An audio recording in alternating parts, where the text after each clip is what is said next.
কুষ্টিয়ার খোকসায় হেলালপুর আলহাজ সদরউদ্দিন খান মাধ্যমিক বালিকা বিদ্যালয়ের ফটকের নাম ফলকে থাকা নাম মুছে দিয়েছে ছাত্র সমাজ ও এলাকাবাসী। ৫ আগস্টের পট পরিবর্তনের পর ফলকে থাকা আলহাজ সদরউদ্দিন খানের নাম কালি দিয়ে মুছে দেয় স্থানীয়রা।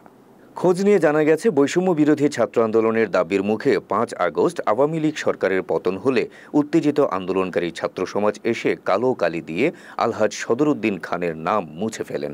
কারণ আলহাজ সদরউদ্দিন খান কুষ্টিয়া জেলা আওয়ামী লীগের সভাপতি ও জেলা পরিষদের সাবেক চেয়ারম্যান।